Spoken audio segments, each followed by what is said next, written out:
Soy Elizabeth Quintero, autora del libro Diario de una peregrina de ultramar. Esta historia está llena de resiliencia ante los acontecimientos inesperados de la vida. Es una historia verdadera que me ayudó a hacer cambios en mi vida. Soy una autora independiente y esto significa que he tenido que hacer una inversión creativa y financiera para este libro. Los invito a que lean este libro y en lo posible que lo recomienden. En mi página elizabethquintero.com encontrarán toda la información y los enlaces para saber en dónde encontrarlo. Muchas gracias. En nuestro encuentro anterior les anticipé que en esta oportunidad les iba a hablar acerca de un libro que había cambiado más que cambiar, me había ayudado a encontrarle el sentido a algunas de las cuestionamientos que tenía. No es porque no tuviera un objetivo o un sentido mi vida, porque era en la etapa en que más claro estaba mi destino y mi vida. Era cuando mis hijos estaban pequeños. Pero más que nada era ver la manera de cómo les iba a dar la información, cómo los iba a educar. Y bueno, esta historia me ayudó mucho y sobre todo porque me conecta a una escuela que tiene mucho sentido. Antes de entrar de lleno al libro, quisiera platicarles una anécdota que cuando estaba conversando con una persona le dije que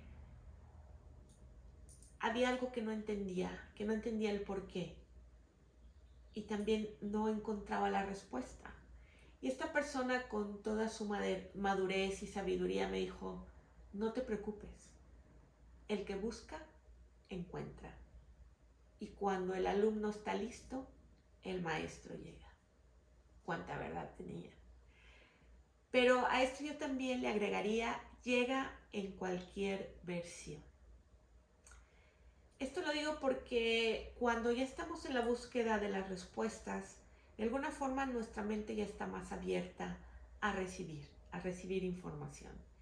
Cuando ya estamos en esa frecuencia, nos volvemos más observadores y percibimos las cosas de diferente manera. Entonces estamos más receptivos. Y la información o la respuesta puede llegar de cualquier lugar, en cualquier momento y por medio de cualquier persona. Y esto también incluye que pueda llegar por medio del libro, que pueda llegar por medio de un artículo, de una conversación, de un documental, por cualquier medio. Así que bueno, una vez que ya emprendemos esa búsqueda y estamos más abiertos, nos va a llegar la respuesta de un momento a otro y por cualquier medio, ¿no? Pero una vez que estamos en esta búsqueda también tenemos que ser claros que hay respuestas que no nos puedan gustar, ¿sí? Porque el cuestionarnos algo no necesariamente quiere decir que aquello se va a ajustar a nosotros. Pero una vez que nos llega la respuesta, es saber discernir, ok, esto no me funciona, no me sirve, o al menos en este momento de mi vida no me sirve, pero lo dejo de lado y lo sumo como un conocimiento. Hay otras respuestas que nos llegan como dicen anillo al dedo y que dices, wow, esto era lo que esperaba y lo adopto completamente. Y hay otras que llegan y dices, oh, no del todo. Entonces ahí es tomar aquello que nos va a enriquecer nuestra vida, que nos va a aportar algo positivo y sumarlo.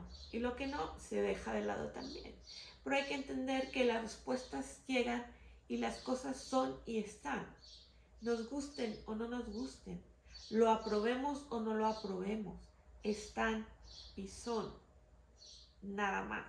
Ahí es cómo lo llevo, cómo lo proceso y cómo lo vivo.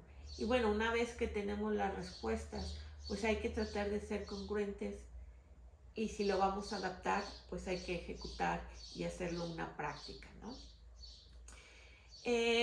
Así que bueno, esta fue una anécdota y fue una forma de decirles que cuando uno busca, encuentra, y yo encontré en este libro que se llama El hombre en busca de sentido, de Viktor Frankl. Repito, no es que no tuviera un sentido en mi vida, al contrario, pero sí me ayudó a clarificar cosas. Este libro estaba en mi casa por mucho tiempo. Incluso alguna vez mi marido me dijo, ¿sabes qué? Este libro está muy bueno. Pero simplemente no era mi momento, probablemente. Y una vez que dije, bueno, voy a leer algo, y lo tomé, y fue él, y fue una respuesta muy importante. Voy a hablar del libro, voy a hablar del autor, porque yo considero que es muy importante que sepamos quién escribe lo que escribe. Y sobre todo en este caso, que es no es algo creado, es una historia vivencial. Y entonces voy a leer la información del autor para ser concreta y asertiva en todo esto. Y voy a hacer enseguida una reseña del libro. Pero es muy bueno, si pueden, después de comprar Diario de una peregrina de ultramar, compren este libro porque es muy bueno y vale la pena. Ok, voy a hablar del autor, que es el doctor Viktor Emil Frankl. Nació en Viena, Austria, el 26 de marzo de 1905 y falleció el 2 de septiembre de 1997. Murió a la edad de 92 años en Viena de una insuficiencia cardíaca. Víctor fue el segundo de 3 hermanos de una familia judía. Conocido como Viktor Frankl, neuropsiquiatra y filósofo, fundador de la logoterapia y del análisis existencial. Víctima sobreviviente del Holocausto durante la Segunda Guerra Mundial. Estuvo confinado en varios centros de concentración nazi durante 3 años, de 1942 a 1945. En este oscuro periodo, perdió a sus padres y a su esposa embarazada de su primer hijo y demás familia. Fue reconocido y galardonado con importantes premios, entre ellos 29 títulos de honoris causa en las más importantes universidades de los 5 continentes. En su legado literario quedaron 40 libros de su autoría. El Dr. Frankl en su etapa de la preparatoria inició contacto por correspondencia con el padre del psicoanálisis, Sigmund Freud. Frankl no consideraba del todo que el psicoanálisis tuviera las respuestas existenciales, a diferencia de su empatía con la corriente filosófica del psiquiatra Alfred Adler de la psicología individual. Pero al final también termina separándose de esa corriente y creó formalmente su propia escuela, teoría o sistema de la logoterapia, que basa su postura en la búsqueda de sentido en la vida del hombre. En el año 1926, en una ponencia universitaria, es cuando Viktor Frankl habla por primera vez de su teoría de la logoterapia. Con esto debe quedar aclarado que su escuela no es a raíz de su vivencia en el Holocausto, pero esa experiencia le da los fundamentos vivenciales para legitimar su teoría. Al término de la Segunda Guerra Mundial y con eso el final de esa tormentosa etapa, y después de recuperarse de la tifoidea, del deterioro físico y mental al que había sido expuesto durante esos 3 años, él mismo tuvo que volver a encontrar nuevamente el sentido a su vida. En 1947 se casó por segunda vez y así empieza a reconstruir su vida formando una familia con su esposa Eleonor, menor que él 20 años, y su hija Gabriela, quien le sobrevive además de un nieto. Un hombre que fue muy reconocido en vida, aunque algunos de sus gentes cercanas consideran que no ha sido lo suficiente. Para quien esté interesado, existe mucha documentación, solamente pueden poner logoterapia y le sale la información de los libros. Él tiene una institución de logoterapia en Viena, entonces ustedes pueden entrar directamente ahí y pueden encontrar toda la información, las entrevistas que le hicieron, conocerlo, ver cómo él hace la explicación de su propia teoría, ¿no? Es interesante. Bueno, El hombre en busca de sentido, este libro para mí es como que si hubiera tenido 3 vidas, porque una vez que salen de que se termina la Segunda Guerra Mundial y termina su penuria, se encuentra con la realidad, y es que ya no tiene familia, algunos de sus amigos también ya no perdieron su vida, entonces tiene que volver a empezar a retomar el sentido, y le recomiendan que escriba su experiencia sobre su vivencia en el Holocausto. Lo hizo y se publica su libro en 1946 y se vendió completamente, tuvo mucho éxito. Cuando hacen una segunda edición, ya no funcionó. No se vendió lo suficiente, se tuvo que hacer remates, incluso mencionan que algunos tuvieron que ser guillotinados. Yo, en mi forma de pensar, creo que la primera edición funcionó muy rápido porque como estaba reciente que se había terminado la Segunda Guerra Mundial, había mucha expectación de cómo se vivía ahí.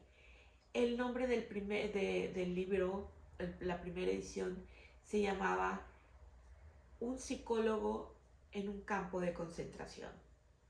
Y bueno, como entiendo es que tampoco puso su nombre.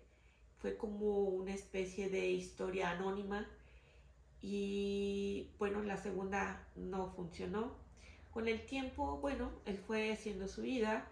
Escribió ya concretamente lo que era su propuesta como la logoterapia, pero ese libro se había quedado como en ciernes, ¿no? De alguna forma, y uno de sus amigos hubo un tiempo que era muy exitoso en la edición de libros, y le pidió a su editorial que volviera a revisar este libro y que lo imprimiera. Y bueno, como era muy importante esta recomendación, le dijeron sí se puede imprimir, pero con ciertas condiciones. Una era cambiarle el título del libro. Y la segunda era que se escribiera como una historia vivencial, como un relato autobiográfico, y que en él entrelazara lo que era la escuela o su teoría de logoterapia y de la otra parte. Entonces se hizo así. Él a regañadientes porque Viktor Frankl no quería aparecer así como mucho en el foco, pero bueno, se dio cuenta que efectivamente cuando una historia es verdadera y está respaldada por quien la vive, eso tiene un valor, y tiene un valor añadido porque también lo expone no solo como la vivencia, sino como persona, como individuo. Así que tiene mucho valor cuando son autobiográficas. Bien, cuando sacan esa edición se vende y es el boom de ese libro. Tanto así que tiene ahorita más de 140 ediciones, se ha traducido a 50 idiomas. O sea que esto ha abarcado el mundo entero. fue muy influyente a partir de de la segunda mitad del siglo XX, junto con sus otros compatriotas, tres compatriotas, o sea, ellos tres teorías que hicieron una revolución en la cuestión de la psicología en lo que fue a finales del siglo XIX y el siglo XX. Y siguen de alguna forma actualizadas, ¿no? Aunque ahorita ya ha salido la neurociencia, la inteligencia, bueno, hay varias teorías que ya se agregan más cosas, ¿no? Porque bueno, conforme va avanzando la vida y se van haciendo estudios, pues se va conociendo más. Bueno, entonces este libro, dependiendo de la editorial, pues es la portada y la cantidad de páginas. Pero esta es la edición que yo leí y tiene 155 páginas. Era una edición hecha para México.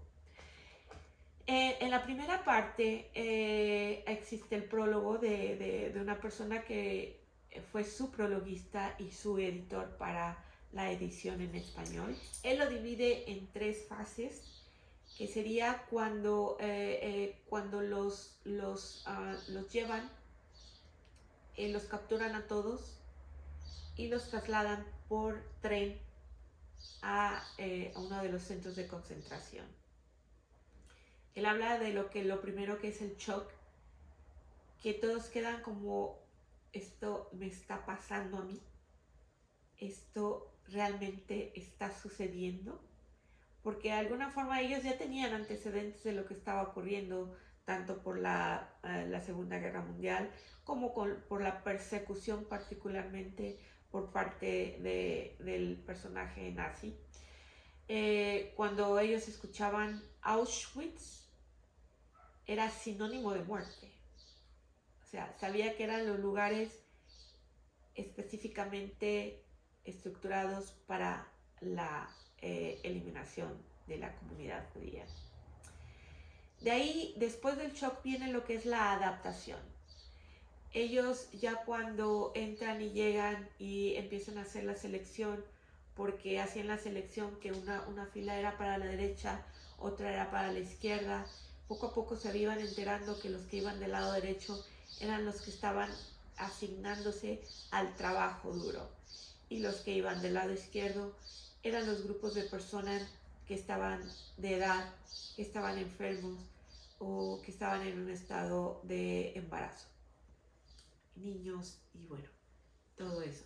Entonces era muy clara la separación, poco a poco se van dando cuenta cómo funciona todo eso y empiezan a hacer una resiliencia de la adaptación, porque tenían que aprender a hacerlo y hacerlo rápido, porque cada vez que ellos manifestaban alguna expresión de horror, de desprecio, de cualquier manifestación, eso era un motivo de ser golpeados. Y se van dando cuenta, dependiendo de la reacción que tenía otro, cómo les iba y cómo era necesario tratar de eliminar esas emociones, porque era una manera de salvaguardar. O sea, el no ser expresivo era una llave de sobrevivencia ahí. Entonces, esa es la parte que también él maneja, que es la adaptación. Los van llevando por diferentes procesos. Una vez que ya los eligen para que sean para el trabajo, después los hacen que dejen todas sus pertenencias, que se quiten toda su ropa. Lo único que podían llevar con ellos eran los zapatos, el cinturón y los lentes. También les decían que podían llevar sus calzoncillos, pero era una oportunidad con trampa, ¿no? Ellos ya sabían que había gente de esas que piensan rápido y dicen, tomo esto y lo guardo y lo escondo y me lo llevo, ¿no? Pero ellos sabían que funcionaba así que después de que pasaban a esos que habían elegido llevarse su ropa interior, pues los quitaban y se daban cuenta que muchos de ellos habían tratado de pasar cosas y les iba terrible, terrible. Entonces, cada vez que alguien reaccionaba o intentaba algo, los demás aprendían que lo mejor era mantenerse resguardados, silenciosos, aun cuando se sintieran denigrados, asustados o amenazados. Después de que los desnudan, los pasan a un espacio donde los bañan y después de eso los sacan a la intemperie en condiciones terribles, porque el clima en el tiempo que a ellos los llevaron a ese centro de concentración era frío. Entonces los sacan, ellos mojados, al frío, sin ropa. Entonces ellos, pues terrible. Cuando entran, al día siguiente se dan cuenta que ninguno había padecido un resfriado. Se sorprendieron que bajo esas circunstancias nadie hubiera enfermado. Pero yo aquí tengo mi teoría. Es que ellos en su inconsciente ya tenían grabado que la salud y la fortaleza eran un salvavidas, era salvaguardar la vida en esas circunstancias. Yo creo que se queda en su inconsciente. Y lo maravilloso de esto que con el tiempo se ha ido investigando es que no solo la mente tiene la memoria, sino nuestras células tienen una memoria y hacen una conexión de tal manera que había una información que anticipaba que la enfermedad era un motivo de ponerse en riesgo. Entonces, yo sí puedo pensar que el organismo, con la información que tenía y con la capacidad que tiene de protección, yo creo que eso sí pudo haber ayudado para que no enfermaran ninguno, porque el que se enfermaba podía irse para el otro lado. Y así que un día a la vez, un día ganado, un día vivido es una ganancia. El aislamiento los empieza a crear un conflicto emocional y psicológico, porque no solo aislados, sino maltratados, y ya empezaba a ser maltratados con la mala alimentación. Entonces eso les empieza a crear conflictos y algunos, dentro de su perspectiva, no le veían futuro. No veían que hubiera un futuro más allá del dolor y si se lanzaban a los alambrados electrificados y morían, ¿no? Pero todo eso era una experiencia y era una elección. Todos los días, todas las acciones, todos los momentos eran elecciones basadas en lo que veían y en lo que querían. La primera etapa, pues fundamentalmente es la adaptación. La segunda etapa o la segunda fase, él habla de cómo vivieron y empieza a platicar, no día por día, pero sí cómo se vivían los días en ese cautiverio. Como poco a poco se les iba acabando su fortaleza interior, se iba acabando su fortaleza física, pero cuando tenían que volver a alimentar su espíritu para seguir adelante y seguir luchando por el día siguiente, por el día que se vivía y el día siguiente, porque era vivir día por día, recurrían a esos momentos con los seres queridos.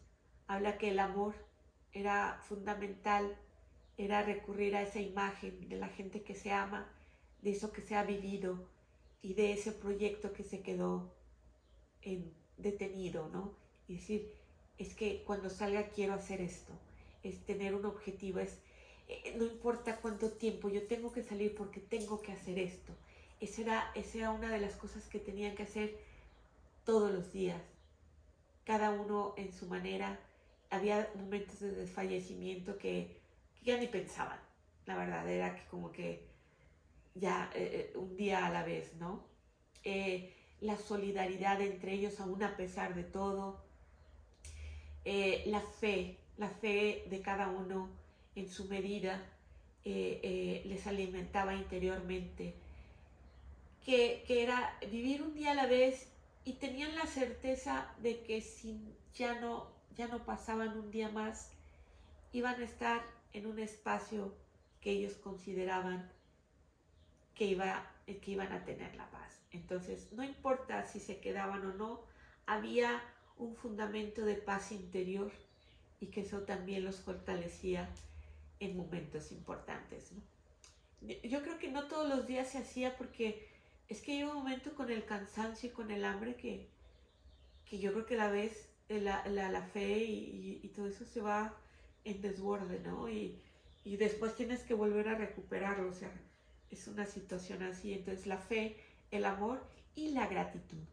La gratitud, él habla de que después de toda la vejación sufrida cada día, de todo el maltrato, de todo el cansancio, y llegar a la noche a dormir en la forma que fuera, era una expresión que ellos decían: menos mal que sí terminamos el día. Y agradecían. Y el agradecimiento también se vuelve fundamental, una apreciación fundamental en todo esto. Y yo te preguntaría a ti: ¿agradeces cada día, aún a pesar de todo, cuando vas a ir a dormir? Pensémoslo. Muchas veces se nos olvida.